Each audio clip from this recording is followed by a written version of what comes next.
사랑하는 형제자매 여러분, 오늘 우리가 함께 나눌 이야기에 앞서 잠시 여러분의 마음을 모아주시길 부탁드립니다. 만일 이 이야기가 여러분의 마음에 작은 평화와 위로를 가져다 준다면 좋아요와 공유를 통해 그 은혜를 주변의 다른 이들에게도 흘려보내 주십시오. 하나님의 사랑은 나눌수록 더욱 커집니다. 또한 저희 채널을 구독해 주시는 것은 저희가 이 귀한 사역을 계속 이어갈 수 있는 큰 힘이 됩니다. 여러분의 삶에 하나님의 축복이 늘 함께 하시기를 기도하며 오늘의 이야기를 시작하겠습니다. 오늘 우리는 성경의 한 구절, 이사야서 59장 14절의 말씀을 통해 우리 시대를 깊이 들여다보고자 합니다. 정의가 뒤로 물리침이 되고 공의가 멀리 섰으며 성실이 거리에 엎드러지고 정직이 나타나지 못하는도다. 어떤 오래된 영어 번역본에서는 이 구절을 이렇게 표현하기도 했습니다. 진리가 길거리에 쓰러졌도다. 마치 한 인격체처럼 진리가 힘없이 길바닥에 나뒹구는 모습을 상상해 보십시오. 참으로 가슴 아픈 그림이 아닐 수 없습니다. 저는 예술에 대해 깊이 알지는 못합니다만 한 화가의 이야기로 오늘 말씀을 열어볼까 합니다. 후기 인상파 화가인 폴 고갱을 아실 겁니다. 그는 주로 타히티의 여인들을 그리며 원시적인 생명력과 인간 본연의 모습을 화폭에 담아내고자 했습니다. 최근 그의 그림 한 점이 무려 3억 달러, 우리 돈으로 수천억 원에 팔렸다는 소식을 들었습니다. 1892년에 그려진 그림이었습니다. 방탕한 삶을 살다가 50대의 생을 마감한 고갱 자신은 아마 상상조차 하지 못했을 성공일 것입니다. 그런데 그의 가장 유명한 작품으로 알려진 그림에는 그가 평생을 고뇌하며 던졌던 3가지 질문이 프랑스어로 적혀 있습니다. 우리는 어디서 왔는가? 우리는 무엇인가? 우리는 어디로 가는가? 이 3가지 질문은 단순히 한 예술가의 고뇌를 넘어 오늘을 살아가는 우리 모두의 마음속에 깊이 울리는 질문이기도 합니다. 고갱은 평생 이 질문에 대한 답을 찾지 못한 채 눈을 감았습니다. 그런 의미에서 그는 지독히도 현대적인 인간이었습니다. 오늘날 수많은 사람들이 바로 그와 같은 실존적인 불안과 공허함 속에서 살아가고 있기 때문입니다. 우리는 눈에 보이지 않지만 우리 문화 깊숙이 자리 잡은 거대한 적과 매일 마주하며 살아갑니다. 마치 공기처럼 우리를 둘러싸고 있어 그 존재를 알아차리기조차 어렵습니다. 한 저명한 사상가는 오늘날의 세계를 자신의 이야기를 잃어버린 세계라고 진단했습니다. 지난 3세기 동안 인본주의가 약속했던 눈부신 진보는 이제 그 빛을 잃어가고 있습니다. 인간을 그저 우주에서 우연히 일어난 화학 반응의 산물로 격화시키는 생각들이 우리 사회를 위협하고 있습니다. 의도적인 기원도 고귀한 목적지도 없이 그저 역사의 미로 속을 헤매는 존재로 전락해버린 것입니다. 또 다른 유명 칼럼니스트는 72년 평생 처음으로 세상이 어떻게 돌아가는지 도무지 모르겠다는 글을 썼습니다. 그는 마치 동화 이상한 나라의 앨리스에 나오는 채셔 고양이처럼 현실 자체가 점점 사라지고 섬뜩한 미소만 남는 것 같아 두렵다고 고백했습니다. 이러한 혼란은 특정 계층이나 세대에 국한된 이야기가 아닙니다. 현대 사회를 분석한 한 학자는 지금의 젊은 세대가 역사상 그 어느 때보다 많은 것을 소유했지만 동시에 그 어느 때보다 가난하다고 말합니다. 그들은 무엇이든 될 수 있다는 말을 듣고 자랐지만 정작 무엇이 되고 싶은지는 알지 못합니다. 역사상 가장 긴밀하게 연결된 세대이지만 그 어느 세대보다 극심한 고립감과 외로움에 시달리고 있습니다. 그들에게는 답이 없습니다. 성경은 이러한 현상에 대해 무엇이라고 말할까요? 바로 이사야 선지자가 수천 년 전에 외쳤던 그 말씀입니다. 진리가 길거리에 쓰러졌도다. 오늘날 우리 사회를 지배하는 가장 강력하고 억압적인 가정은 바로 진리 같은 것은 없다는 생각입니다. 절대적인 옳고 그름은 존재하지 않으며 모든 것은 상대적이라는 주장입니다. 유일한 절대적인 진리가 있다면 그것은 절대적인 것은 아무것도 없다는 말 자체뿐이라는 모순에 빠져 있습니다. 이러한 상대주의의 뿌리는 어디에 있을까요? 성경은 이것이 단순한 철학적 사조가 아니라 영적인 싸움의 한복판에 있음을 분명히 보여줍니다. 고린도후서 10장에서 사도 바울은 이렇게 말합니다. 우리의 싸우는 무기는 육신에 속한 것이 아니요 오직 어떤 견고한 진도 무너뜨리는 하나님의 능력이라. 모든 이론을 무너뜨리며 하나님 아는 것을 대적하여 높아진 것을 다 무너뜨리고 그렇습니다. 우리는 지금 하나님을 아는 지식을 대적하여 교만하게 높아진 거대한 사상과 싸우고 있는 것입니다. 이 싸움의 배후에는 어둠의 세력, 하늘에 있는 악한 영들이 존재합니다. 그리고 그 정점에는 예수님께서 진리가 그 속에 없으므로 진리에 서지 못하고 거짓을 말할 때마다 제 것으로 말하나니 이는 그가 거짓말쟁이요 거짓의 아비가 되었음이라 고 말씀하신 사탄이 있습니다. 이런 세상 속에서 현실, 도덕, 역사와 같은 기본적인 개념들마저 흔들리고 있습니다. 포스트모던 시대에는 모든 사람이 자신만의 현실을 가질 권리가 있다고 말합니다. 나의 현실과 당신의 현실이 서로 모순되어도 괜찮습니다. 각자에게 사실이면 그만이라는 것입니다. 이런 생각은 우리를 극심한 혼란과 불안으로 몰아넣습니다. 현실과 가상을 넘나드는 이야기, 실체 없는 가상화폐, 아바타가 활동하는 세상. 우리의 자녀들과 손주들은 바로 이런 세상 속에서 자라나고 있습니다. 이 혼란은 도덕의 영역으로까지 이어집니다. 윤리는 개인의 취향 문제가 되고 각자 자신의 길을 개척할 뿐입니다. 다른 사람에게 해를 끼치지 않는 한 모든 것이 허용된다고 말합니다. 물론 그 해의 기준조차 각자의 현실에 따라 달라집니다. 심지어 역사마저도 개인의 해석에 따라 달라질 수 있는 것이 되어버렸습니다. 최근 역사적 사실을 다룬 영화들이 실제 역사와는 전혀 다른 내용으로 채워지는 경우가 많습니다. 감독들은 부끄러워하지 않습니다. 그들은 어차피 모든 사람이 자신만의 렌즈를 통해 역사를 보기 때문에 절대적인 역사란 존재하지 않는다고 주장합니다. 객관적인 정확성은 사라지고 개인의 주관적인 옹호만이 남게 된 것입니다. 그렇다면 우리는 이 거대한 혼돈의 물결에 어떻게 대응해야 할까요? 우리는 우리 자녀들에게 무엇을 가르쳐야 합니까? 길을 갈 때에든지, 누워있을 때에든지, 일어날 때에든지 어떻게 하나님의 말씀을 가르쳐야 할까요? 탈기독교 시대에 그리스도인으로 산다는 것은 무엇을 의미할까요? 세 가지 가능성이 있습니다. 두 가지는 잘못된 길이고 하나만이 올바른 길입니다. 첫 번째 잘못된 길은 정죄의 길입니다. 문화를 향해 비난과 책망, 저주의 말을 쏟아내는 태도입니다.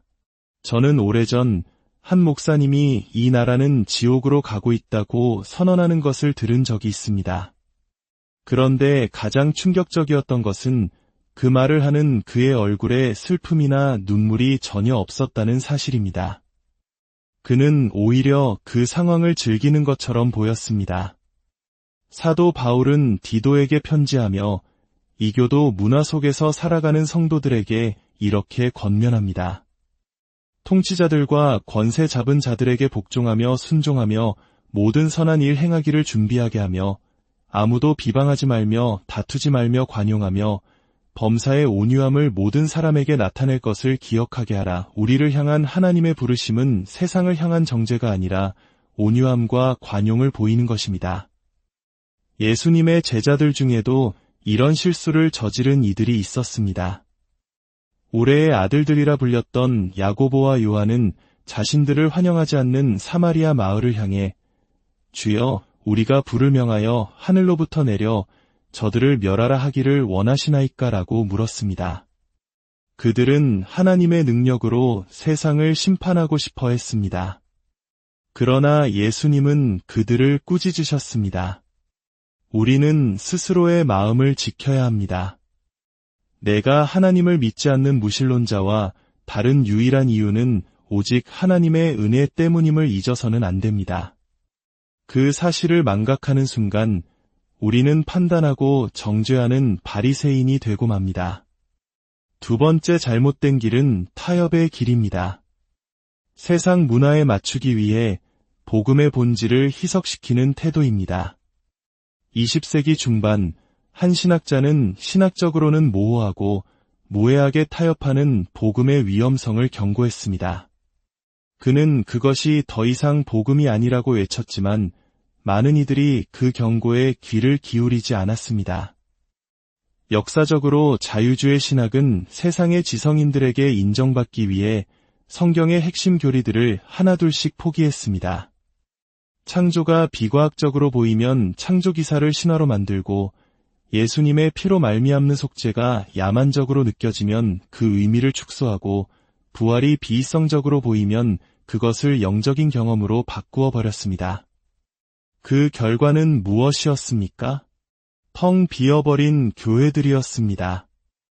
오늘날 유럽의 수많은 아름다운 교회 건물들이 술집이나 쇼핑몰로 바뀌고 있다는 슬픈 소식을 우리는 듣습니다.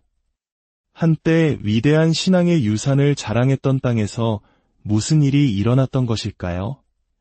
저는 그들에게 이렇게 말하고 싶습니다. 조금만 기다려 보십시오. 곧 알게 될 것입니다. 유럽에 뿌려졌던 그 씨앗들이 지금 우리 사회에도 수십 년 동안 뿌려져 왔기 때문입니다. 오늘날 많은 교회들이 성공을 위해 사람들의 입맛에 맞춰야 한다고 생각합니다. 신학이 너무 어렵게 느껴진다면 심리학으로 대체하고 진리의 선포가 불편하게 들린다면 그저 듣기 좋은 이야기로 바꿉니다. 결혼과 성에 대한 성경의 명확한 가르침이 시대에 뒤떨어진 것처럼 보이면 그 경계선을 흐리고 적당히 타협합니다. 과연 우리가 그렇게 해도 괜찮을까요? 한 역사학자는 지난 5000년간의 86개 문명을 연구한 결과 사회의 건강성과 성적 절제 사이에 직접적인 상관관계가 있음을 발견했습니다. 그는 역사 기록상 결혼제도 안에서의 성적 순결을 강조하는 전통을 버린 세대가 나타난 이후에 그 에너지를 유지한 사회는 단 한 곳도 없었다고 결론 내렸습니다. 또 다른 역사가는 인류 역사에 나타난 22개의 문명 중 19개가 오늘날 우리 사회가 도달한 도덕적 상태에 이르렀을 때 붕괴했다고 지적했습니다. 그렇다면 우리는 무엇을 해야 할까요? 어둠을 저주하며 불평하고 정죄해야 할까요? 아니면 우리의 영향력이 사라지는 것을 두려워하며 세상과 타협해야 할까요? 아닙니다. 두 길 모두 하나님께서 원하시는 길이 아닙니다. 우리가 가야 할 유일하고 올바른 길, 그것은 바로 선포의 길입니다. 우리는 이 세상이 잃어버린 그 위대한 이야기를 다시 들려주어야 합니다. 물론 성경이 말하는 인간의 상태는 본성적으로 사람들에게 매력적이지 않습니다. 성경은 인간이 본질적으로 죄인이며 유죄이고 길을 잃었으며 하나님 앞에서 책임져야 할 존재라고 말합니다. 좋은 하루 되세요. 라는 인사말 뒤에 덧붙이기에는 너무나 불편한 진실입니다. 하지만 이것이 바로 우리의 이야기입니다. 우리가 전해야 할 복음의 출발점입니다. 진짜 지혜는 이것을 어떻게 전하느냐에 달려 있습니다. 사도 바울이 아테네의 지성인들 앞에서 복음을 전했던 모습을 떠올려 보십시오. 그는 로마서 1장에서 인간의 죄악과 불의에 대한 하나님의 진노를 누구보다 명확하게 선포했던 사람입니다. 그는 인간의 실존적 상태를 깊이 이해하고 있었습니다. 그러나 그가 아테네의 아레오바고 광장에 섰을 때 그는 정죄와 비난으로 시작하지 않았습니다. 그는 먼저 그들의 문화를 관찰하고 이해하려 했습니다. 그리고 그들이 세운 알지 못하는 신에게라고 새겨진 제단을 복음의 연결고리로 삼았습니다. 그는 결코 복음을 타협하거나 부드럽게 만든 것이 아닙니다. 그는 주어진 기회를 지혜롭게 활용하여 복음을 선포한 것입니다. 그를 움직인 가장 큰 동기는 무엇이었을까요? 사람들에 대한 연민이나 우상숭배에 대한 분노를 넘어선 것이었습니다. 그것은 바로 아브라함과 이삭과 야곱의 하나님, 창조주 하나님의 영광을 향한 뜨거운 열정이었습니다. 우리의 선교와 전도의 가장 근본적인 동기는 단순히 곤경에 처한 사람들을 향한 동정심이 아니라 예수 그리스도의 지극히 높으신 권리가 이 땅에서 인정받기를 바라는 믿음과 열정이어야 합니다. 바울은 그 자리에서 성경신학의 핵심을 압축하여 가르쳤습니다. 그는 하나님이 어떤 분이신지를 선포했습니다. 하나님은 온 우주를 만드신 창조주이시며 모든 것을 유지하시는 분입니다. 그분은 역사와 지리의 주관자이시며 인간의 손으로 지은 신전에 갇혀 계신 분이 아닙니다. 그분은 우리 각 사람에게서 멀리 계시지 않으며 우리와 관계 맺기를 원하십니다. 그분은 자비로우시면서 동시에 의로우신 분입니다. 그분은 모든 사람에게 회개를 명하시며 장차온 세상을 심판하실 것입니다. 그리고 이 모든 것에 대한 증거로 하나님께서는 예수 그리스도를 죽은 자 가운데서 다시 살리셨습니다. 최후의 심판이라는 개념은 현대인들이 가장 듣기 싫어하는 말 중 하나일 것입니다. 그들은 그것이 자신의 현실이 아니라고 말하며 간단히 무시해버립니다. 하지만 우리는 담대하게 말해야 합니다. 당신은 하나님에 의해 창조되었고 하나님께 책임을 져야 하며 언젠가 반드시 하나님 앞에 서게 될 것이라고 말입니다. 그렇습니다. 진리가 길거리에 쓰러지고 우리 문화가 온갖 헛된 우상들로 가득 차 있을지라도 우리는 낙심하지 않습니다. 화려한 미디어와 끝없는 소비 문화가 사람들의 마음을 사로잡고 있을지라도 우리는 두려워하지 않습니다. 인간의 마음속 깊이 자리 잡은 우상숭배는 어떠한 정죄나 타협으로도 깨뜨릴 수 없습니다. 오직 우리가 친절하게, 은혜롭게, 상상력을 발휘하여 민감하면서도 담대하게 제가 당신에게 주 예수 그리스도에 대해 이야기해 드리고 싶습니다. 그분이 누구시며 왜 이 땅에 오셨는지, 그리고 왜 이것이 당신의 삶에 정말로 중요한 문제인지를 알려드리고 싶습니다. 라고 말할 때 변화는 시작될 수 있습니다. 오늘날 많은 젊은이들이 이것보다 더 중요한 무언가가 있을 거야 라고 외치고 있습니다. 만일 우리가 그들에게 줄 수 있는 것이 정죄의 정신뿐이거나 그들의 길 잃은 상태에 어리석게 타협하는 것뿐이라면 우리는 아무것도 줄 것이 없는 사람들입니다. 그래서 사도 바울은 그의 영적인 아들 디모데에게 마지막으로 이렇게 유언합니다. 너는 말씀을 전파하라. 때를 얻든지 못 얻든지 항상 힘쓰라. 너는 모든 일에 신중하여 고난을 받으며 전도자의 일을 하며 내 직무를 다하라. 우리의 소명은 바로 이것입니다. 담대하게 그리고 분명하게 위대한 이야기를 전하는 것입니다. 기도하겠습니다. 아버지 하나님, 우리에게 진리의 말씀을 주시니 감사합니다. 그 말씀이 우리 발의 등이요 우리 길의 빛이 됨을 믿습니다.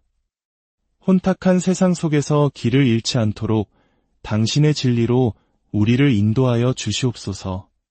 쓰러진 진리를 다시 일으켜 세우는 선포자로 우리를 사용하여 주시옵소서. 예수 그리스도의 이름으로 기도드립니다.